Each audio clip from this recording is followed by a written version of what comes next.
Welcome back to Time Served, the channel scans the docket so you don't have to. It is a time for giving and getting along with others. However, today in Jefferson County, Judge Stevens has not only a mouthy defense attorney, but then the prosecutor gets in on the banter as well as they go back and forth. Judge Stevens even makes a comment about the temper tantrum and how he enjoys watching it, but can't we all just get along? Make sure to tell us what you think about the banter going back and forth. By leaving a comment really helps out the channel.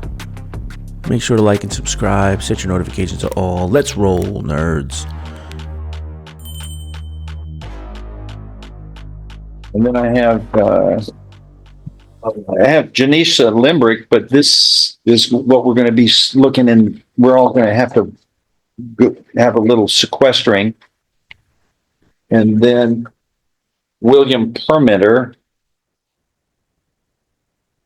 We have with Joe Vasquez. Is Joel?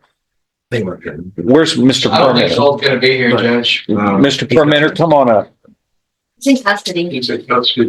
He was convicted of continuous sexual abuse of a young child in 2022. Okay, so he's in custody, so we'll have to reset this for 2 weeks. No, Judge. Yeah, I think he's going back to TDC. Okay, so we don't need a hearing I then? don't think you need a hearing. No, Judge. sir. I think Okay, then hearing, his attorney's not here to say otherwise, so hearing is, Judge, this is the guy that was filing briefs for other inmates, and I think that sending him back to TDC was all. Okay. We just need to send it back to you. Right. Okay. have a Ricky Rodriguez here too. What am I doing on Ricky Rodriguez? That was Judge, that was dismissed. here. And then I've got Eric Daigle, That's gonna be a big, and is that on the last page? And then Adria Richard ought to be on, yeah, okay. All right, Dustin, on Bradley Atkins, that's Mr. Atkins. We filed a motion to modify.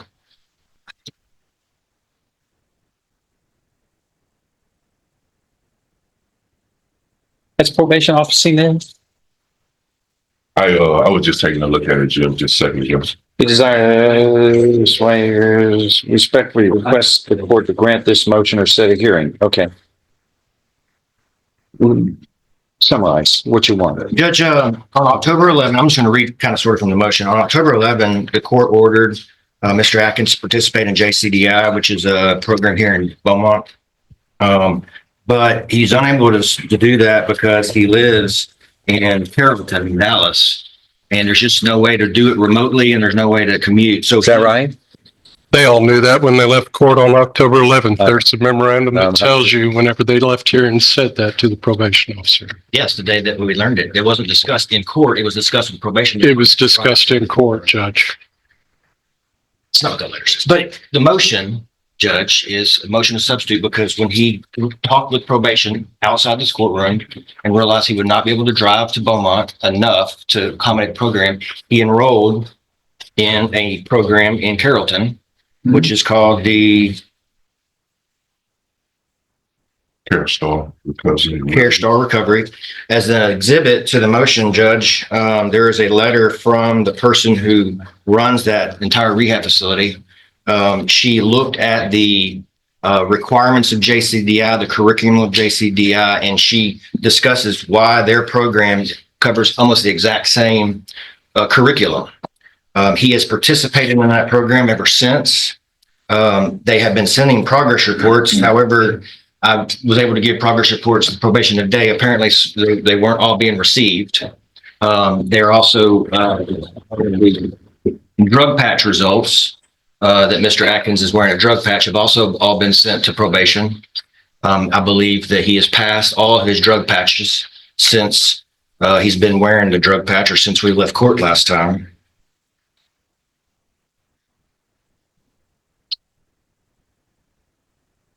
He has a job in Dallas as well.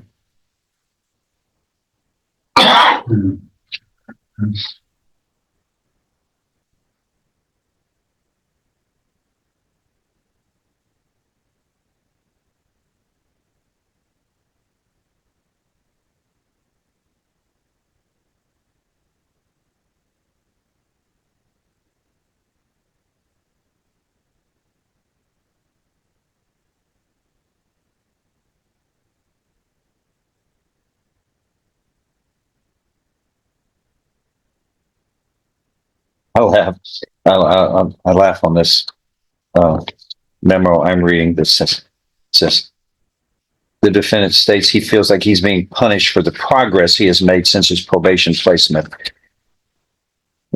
I've never heard that one before, and that's almost laughable. Nobody is ever punished for progress they make. That's what we want. Sometimes issues come up, but assuming you're being punished sounds like a child not getting his way. So they'd have a temper tantrum. It's tantamount to that.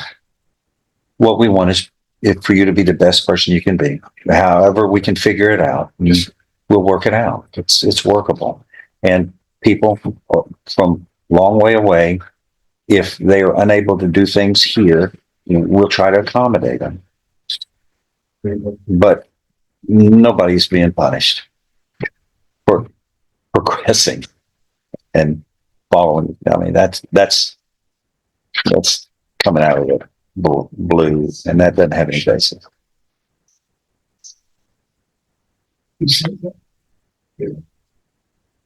Okay. All right. So is this for me or? You should have one in your file, Judge, but I wanted to bring that to your attention before. If you don't have it, you can retain mine, Judge. Okay. And this is a motion to modify that was filed on November 15th, and this is what you're talking about. Yes, Judge. Justin. Yes, Judge. And attached to it is a letter from the doctor overseeing the program. Okay. I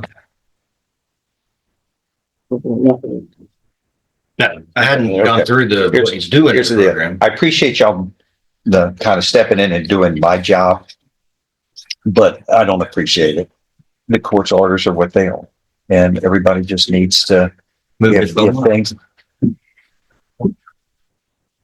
Is that your answer? We got people from here. That's a smart aleck answer, Dustin. That's not right for you. That's not the way you are.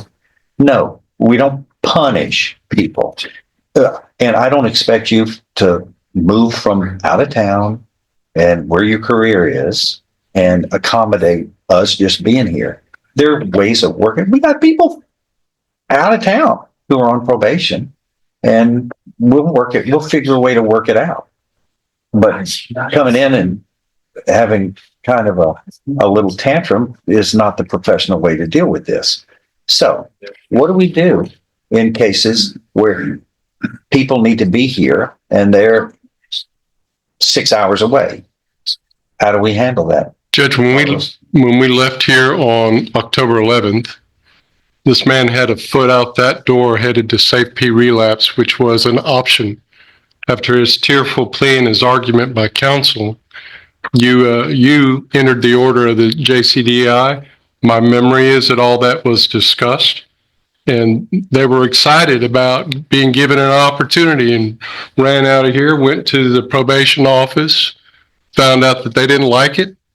They threw the fit that you've already read about. Like it. And What do you mean they didn't? they didn't like the idea that he was going to have to leave where he was at, come here and be subject to those rules. I object to that, Judge. That's not true. You may have a different opinion, counsel. Than you. As amusing as this is to me to watch y'all banter, let's just don't do that. We're wasting time. Christmas is about to come. Everybody's going to get to be heard. I just want Mr. Burrell, and he's got a point. You may have a point, but he's got a point, and it's refreshing my memory. You're right. I accommodated the request, but if there's an issue, let's find out what the practical aspects are. What does it take for JCBI? So he would have to move back to the Jefferson County area in order to participate in JCDI. Okay. With all of the requirements in JCDI, he wouldn't be able to physically do that program living out of the county. Okay. Have you looked at this alternative request that they have made for this program? So with the IOP, I think that's what it is. Is that what it's an intensive outpatient program provided by CareStar. I haven't gotten a chance to just look at it. Mr. Gilmore was saying that they were supposed to be sending me progress reports every month. but I haven't been receiving. The only thing that I've received for that place physically is the initial intake report that they provided, which he was supposed to start on October the 14th. Well, I got to be informed here. If there is something out there that is tantamount to what we're doing, I don't have a problem. I really pick up the phone. Pick up the phone. My goodness. We're going to take the phone. When it goes off and interrupts the proceedings, we pick up the phone. We'll give it to you at the end when you leave. Thank you. Where were we? Go ahead. Mr. Burrell, I'm going to trust my people. And he's going to look, I'm going to give him some time to look into it and get an analysis from him. And a lot of weight will be given to what he sees from this program.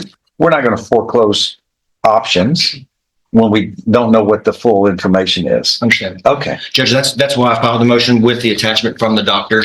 It compares the programs. I did that a month and a half ago. You think we can come back in 4 weeks with an analysis, Mr. Burrell, on whether this fits? If Yes. I want whatever JCDI does, that has to be accomplished, and we have to have final approval for it. If that is tantamount, I don't have a problem. I just want whatever the results of the programs that we have designed, if that can be accomplished in another way that we have final approval over and we review so that we're not skipping class, then I don't have a problem with somebody living out of town and being placed on probation. But we still have to have a big hand in this. We're supervising at the end of the day. And we can't be in the blind. We have to have full information. And then I'll make the decision after I hear the analysis from Mr. Burrell, if it satisfies what the requirements are of the program that we have here that is designed for success. Okay? So nobody has to get upset. I'll give Carlos 4 weeks to do that. Okay? I'll provide you a memo, Judge. Thank you very much. You make sure that both lawyers